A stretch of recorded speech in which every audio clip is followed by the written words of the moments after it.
Hello students, आज की इस नए वीडियो में आप सभी का स्वागत है। मेरा नाम है योगेश साहू और हम लेकर आ रहे हैं BSc third year inorganic chemistry के लिए आपका वीडियो सीरीज़, जिसमें हम आज आपका 5वां लेक्चर ले रहे हैं, जिसमें हम क्रिस्टल फील्ड स्प्लिटिंग का ही एक अन्य topic crystal field stabilization energy, जिसे शॉर्ट में CFSE के नाम से जाना जाता है। ठीक है, तो यह एक इम्पॉर्टेंट टॉपिक है जो कि क्रिस्टल फील्ड स्प्लिटिंग से ही संबंधित है और यह एग्ज़ाम में एग्जैक्टली यही question crystal field stabilization energy क्या है और इसको प्रभावित करने वाले जो कारक हैं वह कौन कौन से हैं, इस तरह से डायरेक्टली क्वेश्चन पूछे गए हैं। यह क्वेश्चन इसी फॉर्म में एक ही यूनिवर्सिटी के द्वारा अगर पिछले 10 ईयर का क्वेश्चन देखा तो उसमें 4 बार यह आंसर मतलब क्वेश्चन पूछा गया है। ठीक है, इसके अतिरिक्त यह एक ही यूनिवर्सिटी के द्वारा नहीं, अन्य यूनिवर्सिटी के द्वारा भी एक से अधिक बार पूछा गया है।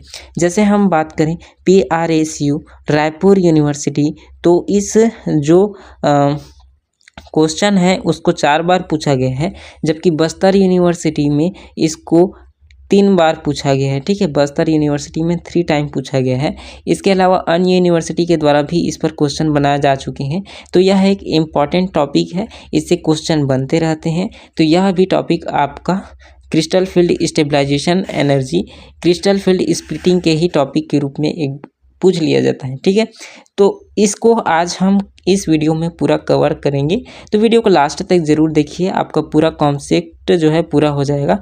यह कोई अलग कॉन्सेप्ट नहीं है, यह आपको इजीली याद हो जाएगा।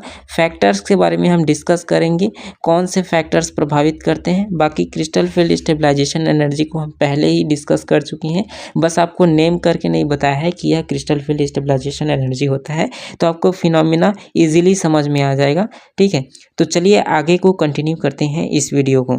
तो सबसे पहले हम क्रिस्टल फील्ड स्टेबलाइजेशन एनर्जी होता क्या है उसके बारे में बात करें। तो क्रिस्टल फील्ड स्टेबलाइजेशन एनर्जी वास्तव में आपने देखा था कि जो मेटल के d ऑर्बिटल्स होते हैं, जिसे इस तरह से शो करते हैं, 5 ऑर्बिटल्स होते हैं d ब्लॉक एलिमेंट्स की, जो आपके ऑर्बिटल्स होते हैं वह। तो इसमें आपको क्या देखने को मिलता है, स्प्लिटिंग देखने को मिलता है जब कॉम्प्लेक्स का फॉर्मेशन हो रहा होता है। इसे हमने अपने पिछले वीडियोस में आपको पूरी तरह से समझाया है क्रिस्टल फील्ड स्प्लिटिंग क्या होता है और उससे संबंधित विभिन्न टर्म्स, जैसे कि ऑक्टाहेड्रल कॉम्प्लेक्स में कैसे होता है, टेट्राहेड्रल कॉम्प्लेक्स में कैसे होता है, या फिर स्क्वायर प्लेनर में आपका क्रिस्टल फील्ड स्प्लिटिंग कैसे होता है, ये सारी चीज़ें हम समझा चुके हैं। ठीक है, तो यहाँ पर आपका एनर्जी इंक्रीज होता है। जब एनर्जी इंक्रीज होता है तब इसके बाद स्प्लिटिंग भी आपको देखने को मिलता है। तो स्प्लिटिंग में क्या होता है, यह 2 एनर्जी लेवल्स में डिवाइड हो जाता है। एक होता है हायर एनर्जी लेवल, एक होता है लो एनर्जी लेवल, जो कि ऑक्टाहेड्रल के केस में अलग होगा। ठीक है, वहीं आपका टेट्राहेड्रल के केस में अलग होगा, वहीं आपके स्क्वायर प्लेनर के केस में स्प्लिटिंग जो होगा वह अलग होगा। लेकिन सिंपली रिप्रेजेंटेशन हम इसी तरह से करते हैं। ठीक है, जो कि ऑक्टाहेड्रल का स्प्लिटिंग होता है। और आपने स्प्लिटिंग देखा कि 2 एनर्जी लेवल्स में यह बढ़ गया है इस तरह से, है ना। ये 3 ऑर्बिटल का सेट नीचे में रहता है ऑक्टाहेड्रल में और 2 ऑर्बिटल का सेट ऊपर रहता है। 2 वाले को Eg बोलते हैं और 3 वाले को आप क्या बोलते हैं, T2G। तो Eg और T2G के बीच जो एनर्जी का अंतर होता है ना, इसे डेल्टा नोट से आपने शो किया था। इसी डेल्टा नोट को ही आप क्या बोलते हैं, क्रिस्टल फील्ड स्टेबलाइजेशन एनर्जी के नाम से जानते हैं। इसे शॉर्ट में आप CFSE के नाम से भी जानते हैं। ठीक है, आपके एग्ज़ाम में भी शॉर्ट फॉर्म में पूछा जा सकता है, तो इसको लेकर आपको क्लियर होना चाहिए। ठीक है, तो चलिए आगे हम इसी से संबंधित थ्योरी को देखते हैं, इससे प्रभावित करने वाले कारक को भी देखते हैं। चूँकि कारक आपको थ्योरी में ही समझ आएगा, उसको अलग से समझाने की ज़रूरत नहीं है। ठीक है, तो पहला आप यहाँ पर देखेंगे तो बोला गया है कि जो धातु आयन का डी कक्षक होता है लिगेंड रूपी बिंदु आवेश के प्रभाव से पृथक हो जाते हैं और उनकी ऊर्जा में परिवर्तन हो जाता है। यह बिखराव विस्फुटन कहलाता है तथा ऊर्जा में परिवर्तन विस्फुटन ऊर्जा कहलाता है। इस प्रक्रिया में विभिन्न लिगेंडों के प्रभाव से विभिन्न तरंगदैर्ध्य का प्रकाश का अवशोषण होता है जो कि स्पेक्ट्रम द्वारा ज्ञात होता है।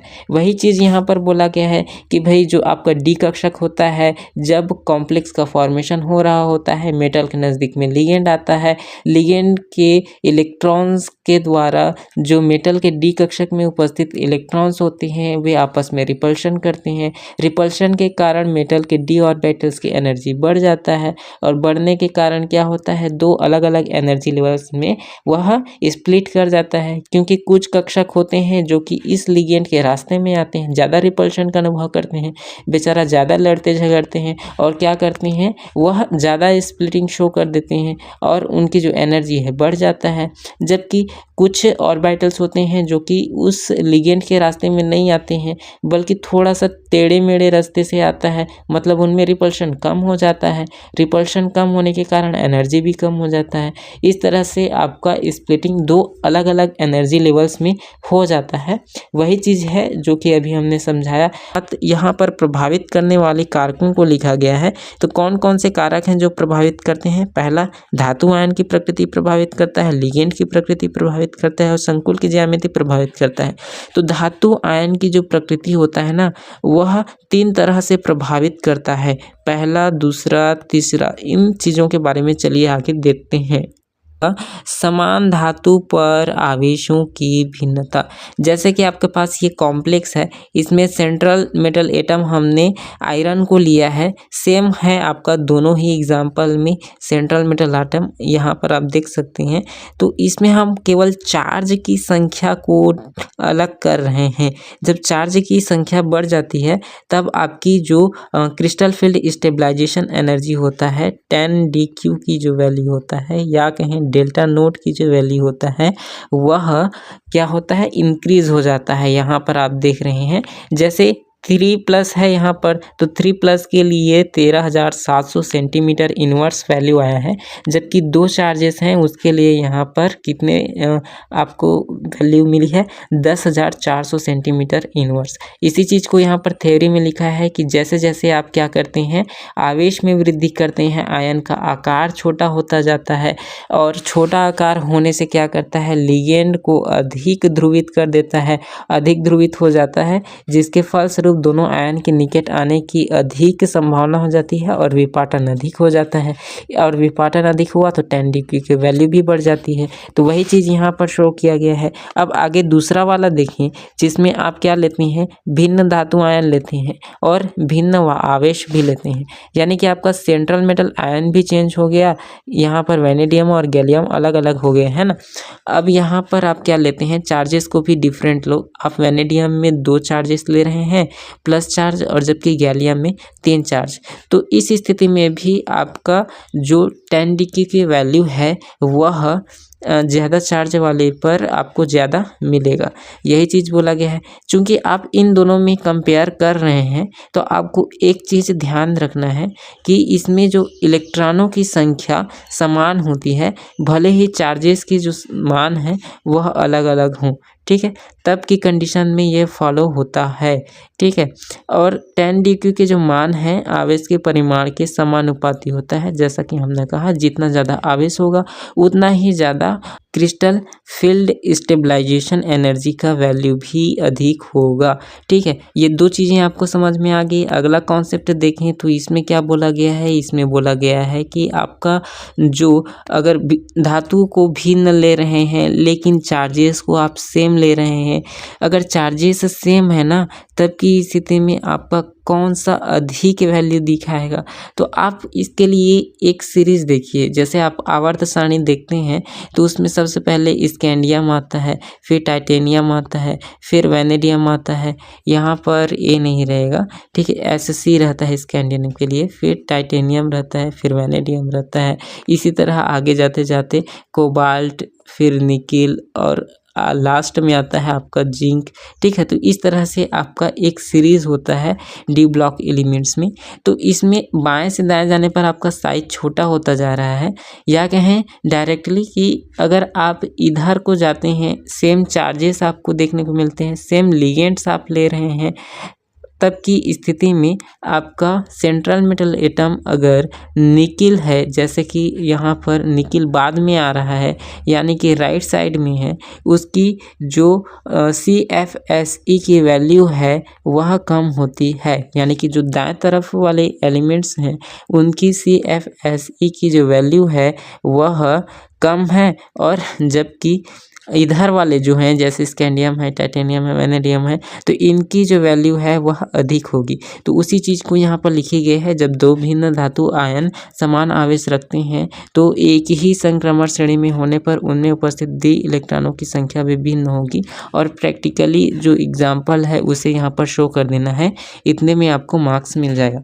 अब यहाँ पर दो फैक्टर और प्रभावित करते हैं, वह है लिगेंड की प्रकृति। तो लिगेंड की प्रकृति के बारे में हमने पहले भी आपको बताया था। इसमें आता है आपका स्ट्रॉन्ग फील्ड लिगेंड और होता है एक वीक फील्ड लिगेंड, ठीक है। तो इनका प्रभाव अलग अलग होता है। स्ट्रॉन्ग फील्ड लिगेंड क्या करता है, जो स्प्लिटिंग होता है उसको अधिक कर देता है, जबकि वीक फील्ड लिगेंड क्या करता है, स्प्लिटिंग को कम कर देता है, ठीक है। तो यही चीज़ें आपको इसमें पढ़नी है। क्या लिखा है आप पढ़ेंगे तो आपको सारी चीज़ें समझ में आ जाएंगी।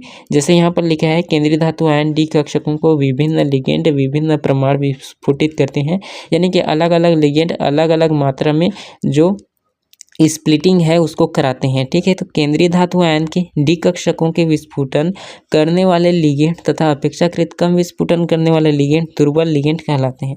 अगर अधिक लिगेंड अधिक स्प्लिटिंग करता है तब उसे आप क्या कहेंगे, स्ट्रॉन्ग फील्ड लिगेंड। हिंदी में आप इसको कहेंगे प्रबल लिगेंड, ठीक है। हिंदी में आप इसको प्रबल लिगेंड कहते हैं, और जो वीक फील्ड लिगेंड होता है उसको दुर्बल लिगेंड कहते हैं। और ये जो दुर्बल लिगेंड होते हैं, यह दुर्बल लिगेंड कम स्प्लिटिंग शो कराते हैं। जैसे यहाँ पर एग्जांपल यह है आपका साइनाइड, जो कि डेल्टा नोड यानी कि 10 यानी कि CFSE की वैल्यू को अधिक कर देता है, तो यह इसलिए एक प्रबल लिगेंड है। जबकि क्लोरीन की बात करें तो यह डेल्टा नोड की वैल्यू को कम कर देता है, कम करने के कारण इसे दुर्बल लिगेंड कहते हैं, ठीक है। इतना चीज़ें होप आपको समझ में आ चुकी हैं। अब आगे आप देखें तो उनकी जो विस्फुटन क्षमता के क्रम है, अगर उसमें आप रखते हैं, क्रम से रखते हैं, तो आपको एक सीरीज़ प्राप्त होती है जिसे स्पेक्ट्रोकेमिकल सीरीज़ कहते हैं। हिंदी में आप उसे स्पेक्ट्रो रसायन श्रेणी कहते हैं, तो उसको यहाँ पर लिखा हुआ है, ठीक है। तो कुछ लिगेंडों का उनकी बढ़ती हुई विस्फुटन ऊर्जा यानी कि डेल्टा नोड क्षमता के अनुसार क्रम को यहाँ पर शो किया गया है। आपको पूरा का पूरा स्पेक्ट्रोकेमिकल सीरीज याद रखने की ज़रूरत नहीं है, आप इतना भी याद रखेंगे तो आपके लिए इनफ है। इसके लिए भी आप कुछ ट्रिक्स आजमा सकते हैं, ठीक है।